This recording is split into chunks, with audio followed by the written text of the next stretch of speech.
Yes, I'm still alive. Sorry it's been so long, everyone.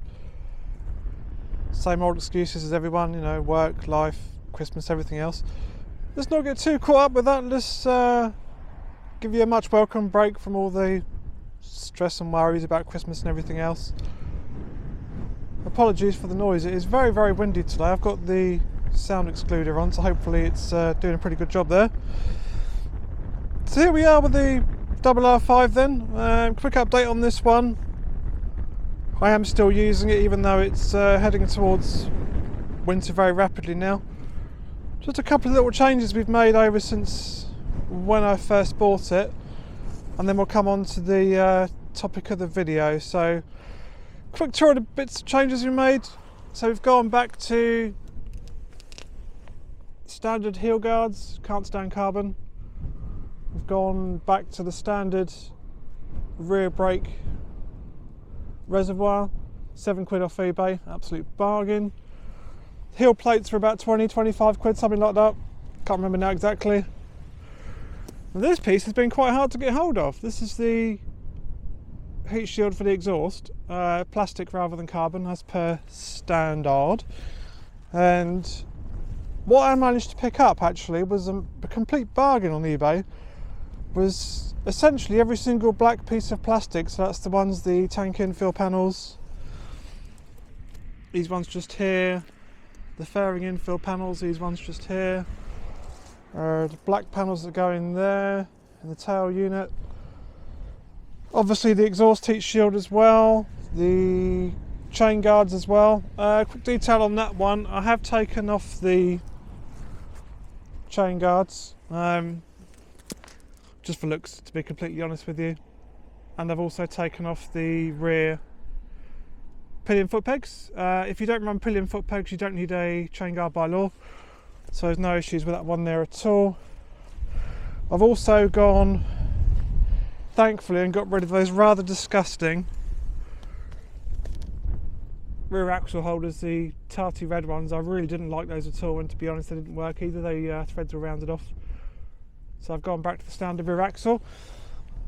The only thing that is non-factory now is the exhaust system, which is staying, and black screen, which I keep changing my mind on. I keep going between the standard one and the black one. I just can't make my mind up on that one.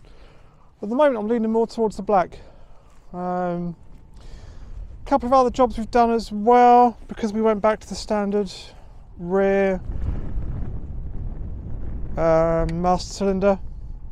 Obviously had to bleed through the fluid, so I've got fresh brake fluid in there, front and rear. Nice and clear now. Let's see if she'll focus on there. There you go. Hasn't made a huge difference because, to be fair, the brakes are so good. Wasn't really a massive difference anyway.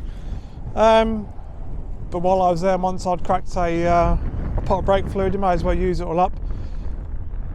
And that's pretty much it now as far as changes I want to make. So contradicting my earlier video, when I said I wasn't going to touch this, there's a reason behind that, and it will come on to the actual topic of the video. And this is about how this bike has, to be quite honest, ruined my plans for 2024. It's been no big secret, I've been very much looking for an upgrade, I suppose, in inverted commas, to the Ducati V4, possibly the S model. And again, going back to the topic of the video, this bike has impressed me to such a degree, and it is such a fantastic machine that I've decided to keep it. It does everything far in excess of what I can achieve on the track or on the road. It's such a good example. It's got all the changes that I would now make, i.e. the Arrow full GP system. That's pretty much it. It's in exceptional condition. It's, I guess, kind of bottomed out value wise, so it's never going to be worth a huge amount more than it's worth now. And in summary, what would I really gain other than a significant financial burden? And I suppose the pride of having a Ducati V4 in the garage. There's nothing really I could use better on that than I can on this, or make an advantage of it. So the difficult decision has been made. Certainly for 24, the Ducati V4 is on hold, and then I'm going to put the money into the house. I know it's very boring and very grown up, I know that. Get the extension built on the house, get a proper heated garage, proper lighting, all the stuff you see everyone else do. New bedroom on top. I would like a back pole, but I don't think Mrs. Head Racer is going to go for that one. And once that is done on the house, which is next year, then, because there's been a change in my financial situation with work, possibly, and it's a very big possibly, I'll be going for the R model, and that will be it as far as big expenditures done on bikes for me, probably for the rest of my life, to be honest. The V4R would be a garage queen. It would be absolutely that. It'd be sat there and polished and looked at and taken out on a nice day. I get the value about, you know, why spend £37,000 on a bike you're hardly going to use. I get that, but then again, you get people that spend £250,000 on a painting that does nothing other than sit there. So for me, Ducati is artwork, and I put it in the same kind of bracket as that, controversial or otherwise. So this will be staying. I did a bit of research while I was just bored, basically looking on the internet as you do, looking at videos and things. Went on the Honda website, did the back catalogue stuff, found out some more facts and figures about these. Morning, someone on the horse just saying hello there. And the dual injectors I spoke about in my other video. So the way the injectors work, you've got 4 injectors in the normal place the injectors would be, back of the block, and you've got 4 injectors that go into the airbox, essentially.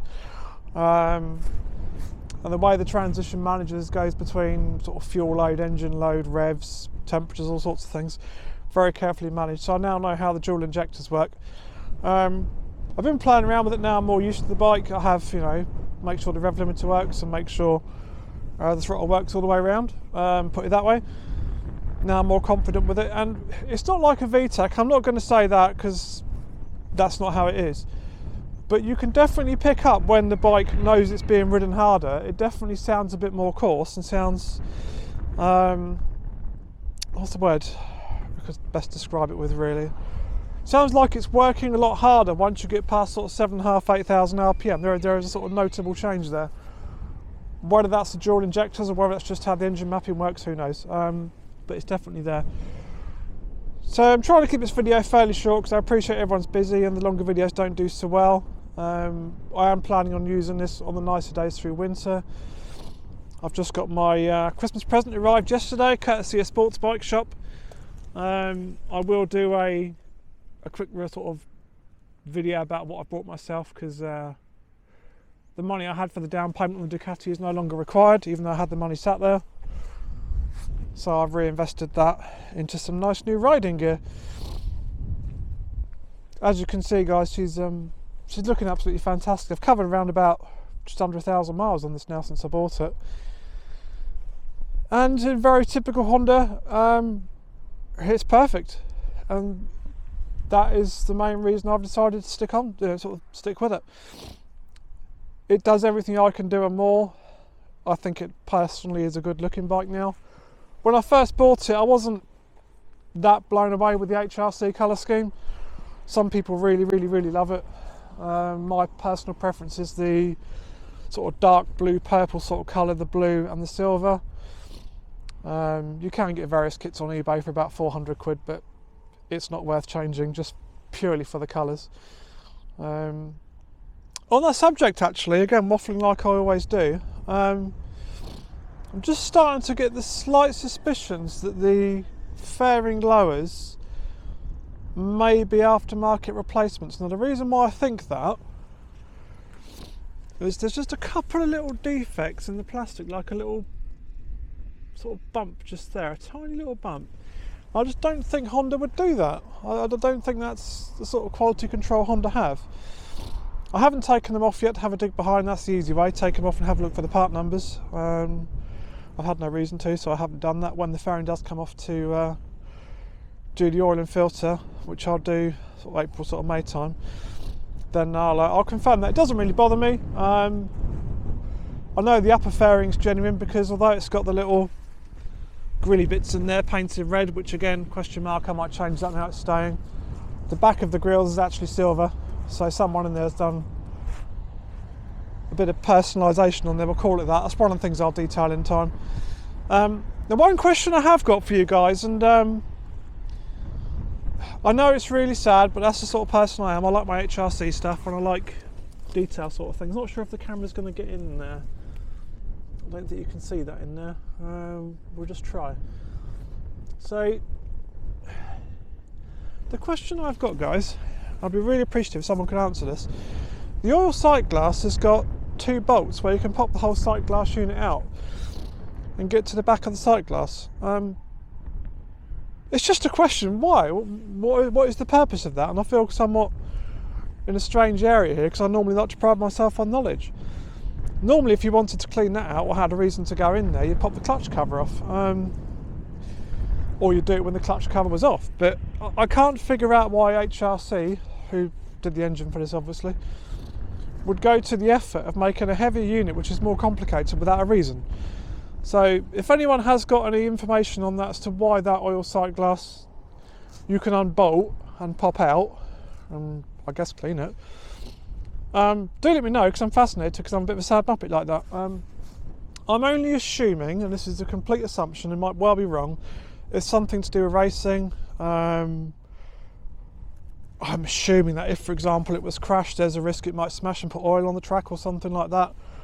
And that's the reason why you can take it off and effectively blank it off and minimise that risk of oil loss and sort of red flag in a race, presumably, or some sort of measuring tool goes in there. Let me know, guys. I'd be fascinated to know that one. The only thing that is really bad on this bike, and it's not uncommon with a lot of sports bike, the rear brake is largely just there for decoration. Even with fresh fluid in there and various stompings on the brake and making sure the piston's all free, it's just not a very good rear brake, and it's there for legality more than anything else. Cool, so what I'm going to do, guys, I'll put some little bit of drone footage and stuff in today if I can. It's a bit drafty today, so if you don't see any drone footage, you know the old DJI is flashing some mornings. But there we go, just an update. Any questions you've got regarding this, any useful information that I might not already know, just chuck it all in the comments. Always fascinated to read them. Please keep it respectful. If you've got nothing nice to say, to be honest, don't bother saying it. I'm more than happy to have any sort of nerdy discussions, but please don't put any abusive stuff in there or stuff that's just not of any value. Hopefully this channel's starting to attract the sort of people that are interested in bikes like this and have a bit more of a respectful sort of way of approaching it. All the very best for the new year and Christmas, guys, whatever you're doing, and we'll speak more over the upcoming months. Take care now, bye.